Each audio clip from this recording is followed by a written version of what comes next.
1045, the team, your home for New York sports. Joining us right now is host of the Phone Booth Fight podcast. It'd be better if I could say it in English. It's my first day back, Richard, just so you know. Richard Hunter with us. He also is on that show with Frank Mir, who is a bad, bad man. Richard Hunter, what the heck happened to Stipe? Well, let me tell you something. We saw Saturday night, guys, at UFC 226, the cementing of the Daniel Cormier legacy. I mean, this is a guy who, for all of his accomplishments, has gone pretty much his entire career underrated. A guy who, because of what he accomplished as light heavyweight champion the last handful of years, only ever losing to John Jones, who could arguably be the greatest MMA fighter of all time. A lot of people forget what Daniel Cormier was able to do at heavyweight just a few years before that, before he moved down to 205. He was not only undefeated as a heavyweight, but he had never lost a round as a heavyweight. He's beat a who's who of heavyweight legends, including my aforementioned partner there, Frank Mir, when Frank was ranked number in the top 5 in the world. So this is something that I think a lot of MMA insiders, including myself, went on record and said we thought that Cormier was the pick here, not because of anything Stipe didn't do or any talent he didn't have, but because of the fact that Daniel Cormier is quietly, at least to the mainstream fans, maybe before it's all said and done, could make an argument for the greatest of all time. Richard Hunter with us right now, 1045 the team. I say this as a portly gentleman. A lot was made about how heavy DC was going into this fight. Is this one of the best ever arguments for fighters to fight at a higher weight class instead of cutting so much weight? Well, yeah, it is. The bigger point, I think, with Cormier is that this is very not that far off from the weight that he fights at as light heavyweight the night that he walks into the cage. Yes, he cuts down to 205, but he's walking around at 230, sometimes more than that, by the time he rehydrates on the night of the fight. So he was a little heavier in this fight, being able to fight at heavyweight, but not as much as a lot of people think. That legendary dad bod of Daniel Cormier is very deceiving, because even when he leans out, he looks like your next door neighbor, doing the lawn with his shirt off or something like that. And it's very, very deceiving. I saw that somebody crowned him after Saturday night's win the daddest man on the planet, and he could definitely make a claim for that. This is the second fight that I can remember where someone, I think it was previously John Jones and now Daniel Cormier, calls out Brock Lesnar inside the octagon. How close are we to seeing Lesnar-Cormier at the UFC? Well, we're at least 6 months away from it, because Brock Lesnar is going to have to re-enter the USADA testing pool, and he just re-entered that last week because since his fight at UFC 200 with Mark Hunt, he was officially retired, so he was out of that testing pool. He went back to the WWE. So because of that timetable, the earliest we could possibly see it is January, and then, of course, that is also assuming that there are no contractual hang-ups, that Brock Lesnar doesn't end up getting some, new big money offer with the WWE or something like that to stay over there. But I will tell you, Dana White has every intention of making that fight, and so does Daniel Cormier. Cormier is being very honest about this, saying, listen, he has vowed to retire by his 40th birthday, which is in March. So he could only have another couple of fights if he sticks to that timetable. And he wants Brock Lesnar because he knows that would be by far the biggest payday in the history of his career. Fight fans can start making the arguments that maybe Daniel Cormier is in that discussion, as he touched on there, as one of the greatest fighters in the promotion's history.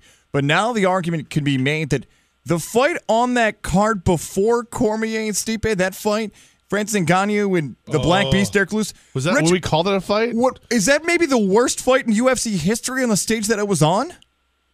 It's certainly maybe the worst heavyweight fight of all time. That was very disappointing. First of all, it was not helped by the fact that the original co-main event was supposed to be a featherweight title fight between Max Holloway and Brian Ortega, which is a fight that a lot of MMA fans have been anticipating for a long time. And then Holloway had to pull out of the fight this week with some concussion-like symptoms. So there, Ngannou and Lewis get elevated to the co-main from the original feature position. But that being said, they are heavyweights, which is the glamour division. These are top-ranked guys. I mean, Ngannou in his last fight just fought Stipe Miocic for the heavyweight title, and only a few months ago was really considered to be the top blue-chip prospect in the UFC. But he has fallen very fast in a short amount of time. Just anemic punch stat numbers in that fight. I was watching the punch stats. I think it was barely breaking two double digits per round. And I'll tell you this, in the post-fight press conference, now I did not talk to Ngannou. He did not appear at the post-fight press conference. And in fact, if any of your listeners were watching the pay-per-view, if you want to know how disgusted Dana White was in that fight, he did not allow a post-fight interview after a co-main event, which is normally a foregone conclusion. He didn't want to hear from the winner or the loser. But Derek Lewis came into the press conference and was extremely contrite about what had happened. I asked him point blank, I said, if you had a chance to do a post-fight interview, what would you have said? And I would have said that was embarrassing. I would have said that win put me back probably 2 fights, and I don't deserve to be calling anybody out. I need to go work on some techniques. Dana came into the post-fight press conference right after him, and we asked Dana his thoughts on it. He put most of the blame on Francis Ngannou. He said that he felt like Ngannou's ego had gotten completely out of control since before the heavyweight title shot, and that it had really cost him. But both of those guys, safe to say, are definitely in the pay-per-view doghouse. Richard Hunter with us right now from Phone Booth Fight Podcast. Now, MMA Insider on 104.5 The Team. Earlier in the night, the Hall Costa fight. Like, how is that not like a main event caliber fight?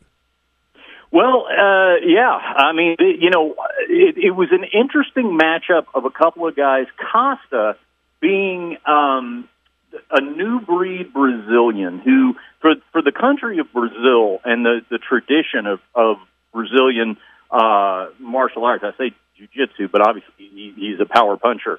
He comes along at a very important time because a lot of the Brazilian legends now have either retired or they're on the tail end of their career, the Vanderlei Silvas and the Shogun Huas and all those guys.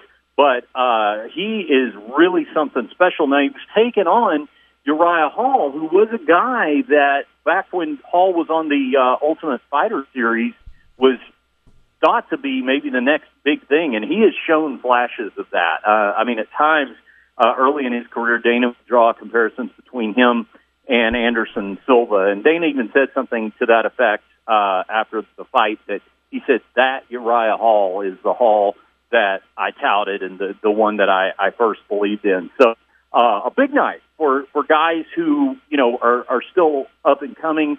That fight was an example. The Mike Perry Paul Felder fight was a real bloodbath. And broken arm. Even though somebody had to lose, I think both those guys came out winners in terms of raising their stock. How did Felder fight with a broken arm? He was. That's just a testament to his toughness. Also, how about the fact that he was moving up on short notice from lightweight, which the 155-pound class is where he normally fights. He had a fight pulled out from under him because his original opponent for a fight card that I believe is taking place this next week was supposed to be James Vick, and Vick got moved to a better fight. It was kind of a domino effect because of some injuries. So all of a sudden, Felder was left without a partner and decided to fight at welterweight on short notice. And boy, did he have a willing partner in Mike Perry. And those fights were so important to this card because, like you guys brought up, the Ngannou-Lewis fight was a disappointment. But to the credit of the UFC, this is something they have always done very, very well. They'll have the one or two fights that they promote as being the reason you should buy the pay-per-view. But even when those come up short, 9 times out of 10, there's at least one or two fights on that card that definitely make you feel like you got your money's worth. Richard Hunter, Phone Booth Fight Podcast. Before we let you go, what are some of the fights you're hoping to see in the near future, just so we can all keep an eye out for them too? Well, of course, everybody's wondering when and if Conor McGregor returns. That's a big question. I'll tell you what I really hope holds together is that Max Holloway-Brian Ortega fight. That's a fight, and I'm probably throwing out a couple of names, particularly in the case of Brian Ortega, that more casual MMA fans may not know. But this is a really exciting matchup between one of the best strikers pound for pound in Holloway and one of the best jiu-jitsu practitioners, also with knockout power. He just became the first guy to ever finish Frankie Edgar, Brian Ortega. But the thing about Holloway is showing these concussion symptoms, they're going to be very, very careful with that. And, boy, sometimes that's just the kind of fight that, eventually falls apart because of health issues. I'll tell you another big one, though, is the rematch of Cody Garbrandt and T.J. Dillashaw for the bantamweight title. Keep your eye on that. That one's booked and coming up. And that first fight was a very exciting back and forth affair before Dillashaw finished Garbrandt. So I think it could be equally, if not more exciting, the second time around. Richard Hunter, man, he's always money when it comes to MMA. Check him out, Phone Booth Fight Podcast with Frank Mir. Richard, man, we appreciate you. Anytime, guys. Always a pleasure talking to you.